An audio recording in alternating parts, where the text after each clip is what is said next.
Hello, class. Today we are reading an essay, examining an essay by Christopher Trogan. And the title of his essay is Suicide and Freedom from Suffering in Schopenhauer's Die Welt als Wille und Vorstellung. In other words, Suicide and Freedom from Suffering in Schopenhauer's The World as Will and Representation. And written by Christopher Trogan about the philosopher Arthur Schopenhauer. Arthur Schopenhauer was born in 1788 and passes away in 1860. And you'll get this feeling right away where Schopenhauer was legendary for being a so called pessimist, and we'll see some of the reasons why as we explore further. Before we look at some of the main ideas in terms of the problems of suffering and suicide, we need to have this foregoing with how we understand the philosophy of Immanuel Kant. Immanuel Kant was highly influential, and a lot of people were reacting to aspects of his philosophy, and Schopenhauer was one of them. So Schopenhauer keys into this part of Immanuel Kant's philosophy whereby we look at what's termed the thing in itself. But before we just look at the thing in itself, let's just set up Kant's philosophy to see that Kant was practicing what we think of as transcendental idealism. So, idealism is a way to understand that the appearance of the world to us is mind dependent. In other words, our thinking is also emblematic of how the world appears to us, okay? And this also is this sense of the world of phenomena then is agent dependent. Phenomena is the world as it appears to us, okay? And then when we rationalize and use our reasoning, our cognitive skills, that's where we have elements like time and space, in which we are going beyond how the world appears to us in order to understand things perceptually and cognitively all at the same time. So, transcendental idealism for Immanuel Kant is a perfect blend of our reasoning skills brought together with our perception of phenomena, okay? And it's understood as transcendental idealism. We go beyond our perception in order to reason. And all of this then is also mind dependent, and that's the idealism part, okay? And so we're recognizing when we have knowledge of the world, we recognize that which is phenomenal. We recognize the phenomena of life, individual phenomenon. And then for Kant, he thought that there was something that's beyond that which is phenomenal, and that which is beyond phenomenal is what he referred to as the noumena, or in a singular sense, noumenon. So a noumenon is what is thought of for Kant as the thing in itself. So these are mind independent ways in which we understand all that is beyond phenomena. Okay? In other words, all that is beyond phenomena would also be beyond our grasp. So there's a lot of the way the world appears to us that we understand phenomenally, but then we also have to acknowledge that there's a lot that's not appearing to us that Kant thought of as the thing in itself, or the noumenon, or the noumena. Okay? Noumena is plural, noumenon is singular. Phenomena is plural, phenomenon is singular. So then the phenomenal world is not to be mistaken for the thing in itself, or the noumena. Okay? And this is what we think about and how it is that we perceive the world is the world of phenomena, and this is how we know about the world as it appears, according to Kant. Okay, so now we go to Schopenhauer. So for Schopenhauer, Kant's thing in itself, that which is the underlying, um, that which is underlying all phenomenal experience, is the modification of Schopenhauer. So, in other words, Schopenhauer thought that the noumena was something that underlied all phenomena, okay, and that underlying or foundational sense of the noumenon is still something he retains from Kant, in the sense that it's something that we can't fully access, but it's foundational at this point for Schopenhauer. And he sees this as the inner essence of everything, otherwise known as the will, or a will to live, or the force of life. Um, the philosopher Spinoza had a word for this known as conatus. So the will, or the will to live, or the force to life, then is, for Schopenhauer, what we're identifying in a similar way to Kant's idea of the noumenon, except it's no longer thought of as the thing in itself. It's thought of as foundational and also out of our grasp, but still at the same time pervasive in the way in which we understand everything, and also in the ways that we don't understand everything. So even beyond our understanding of things. So then the phenomenal experience is the world of representation for Schopenhauer. So again, if we go back to the title of his book, The World as Will and Representation, that will is then the noumenon, and representation then is phenomena. Okay, so in his work, in his philosophy, Schopenhauer is seeing all of this as foundational, as a response to Kant, and then also branching off, amending some of Kant's ideas to then go back to what we're looking at with Trogan's highlight on suicide and Schopenhauer's problems with suicide in relation to the will. So Trogan writes that for Schopenhauer, suicide as the possibility of achieving freedom from suffering is a denial of the individual will to life. Therefore, it is contradictory. So, in other words, freedom is no longer then a way in which we are thinking of suicide. So, suicide is not a type of freedom as we might be tricked into thinking, according to Schopenhauer. Because suicide, in and of itself, is a way in which we are contradicting willing itself. So, therefore, it is not freedom as we might have the delusion to think, okay, for Schopenhauer. So for Schopenhauer, he is not Christian, but we can at least recognize that in Christianity, suicide is wrong.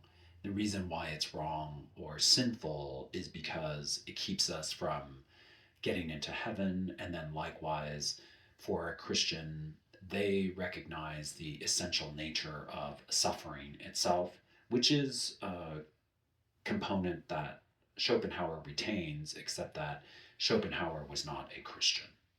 Okay, so again, suicide is not freedom from suffering or a release from willingness, as we might think. So for Schopenhauer, too, gratification in and of itself is only our gratification is only a temporary suspension of willing. In other words, it's merely a pause in our willing that leads us to boredom for Schopenhauer. So, in other words, striving itself is never ceasing suffering, because even when we attain goals there are further aims to be had and further suffering to endure as a result. So suffering is always a constant. That's similar to Christianity, but also similar to Buddhist notions of suffering as essential to life as well, and obviously for Schopenhauer. Yet the will and the will to live are everywhere and not just observed in ourselves as humans, right? Plants and animals also share a will to life, indeed, the entire universe, according to Schopenhauer. So, as mentioned, the endless striving of the will is how we are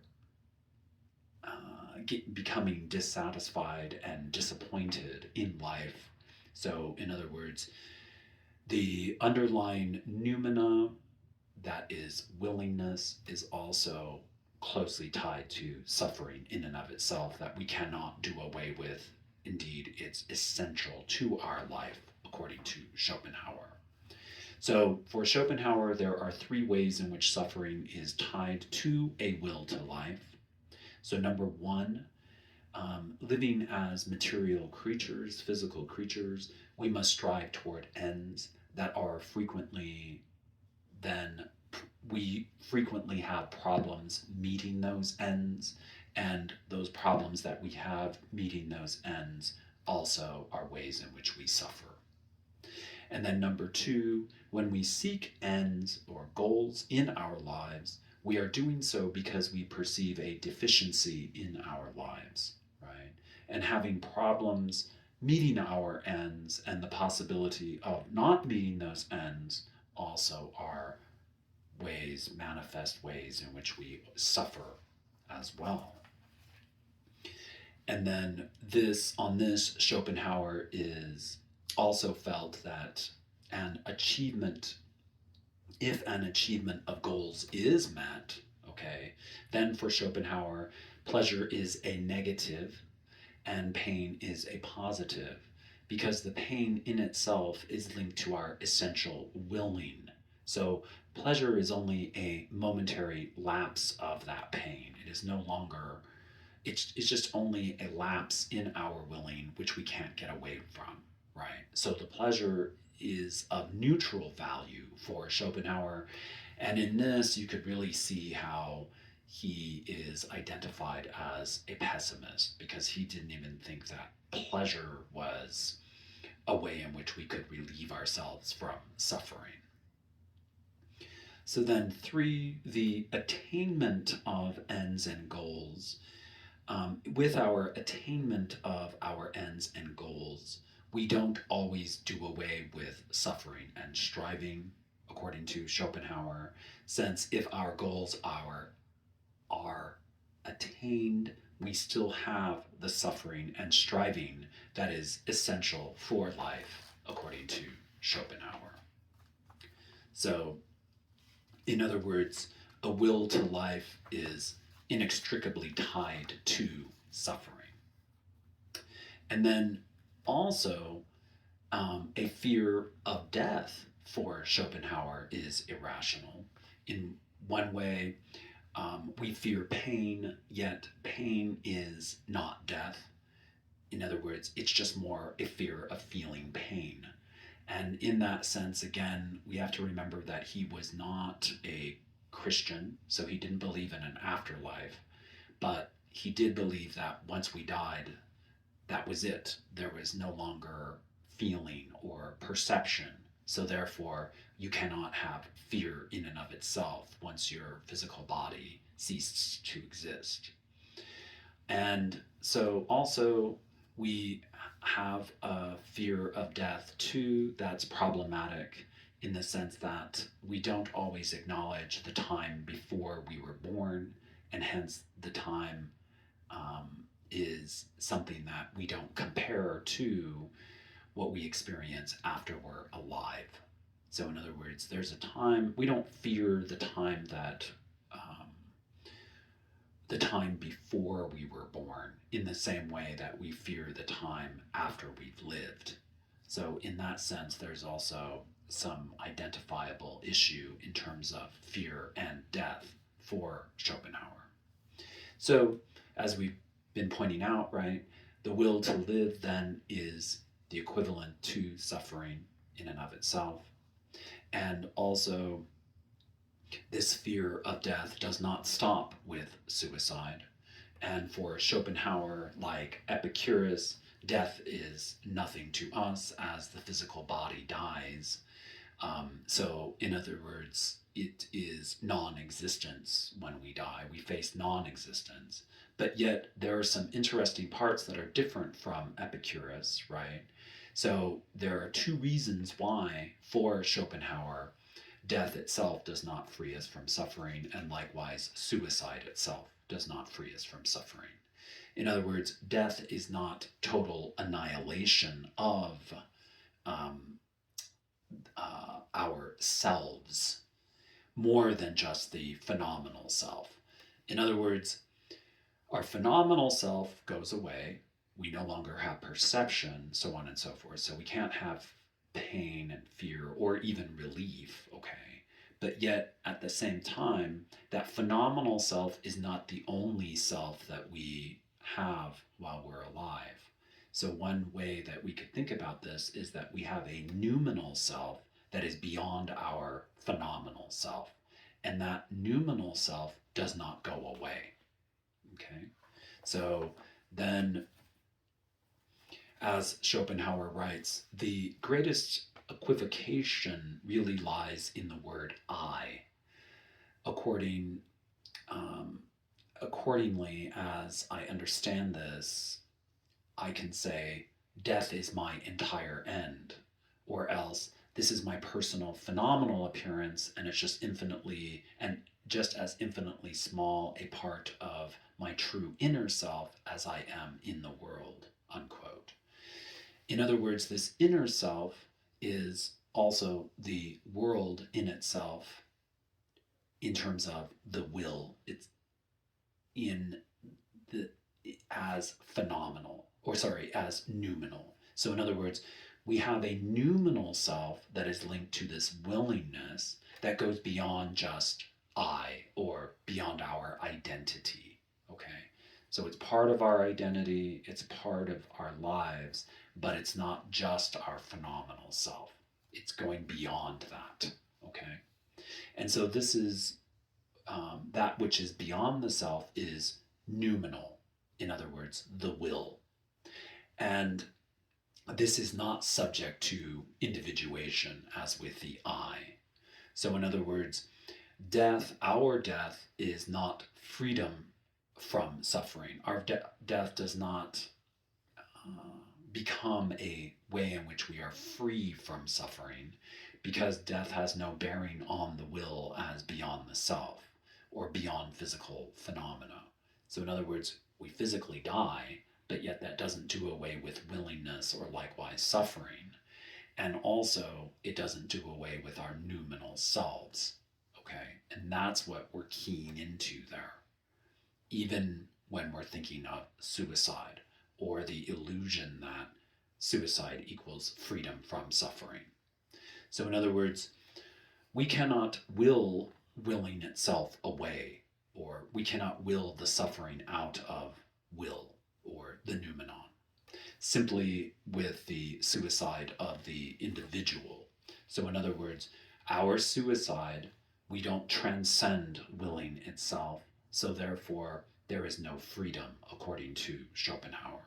So, in other words, we could be managing this for Schopenhauer in terms of ascetic practices by way of trying to get a grasp of how it is that we're coming to terms with willingness or the underlying noumena of existence by way of ascetic practice. And this could link him to Buddhism in terms of a withdrawing away from the phenomenal world in order to focus on the underlying willingness of the universe and ourselves. And then also, our unwillingness is a problem that we have, recognizing the futility of the individual will against willing itself. So, in other words, our individual willing is much smaller and not as significant as will itself in terms of the cosmic order of things. So, in other words, to free oneself from suffering by way of suicide, then, is an illusion, according to Schopenhauer. So I think that's all, and that was a lot clearer than the last one I recorded and deleted. So we'll talk more about this in class and take it from there. So thank you, and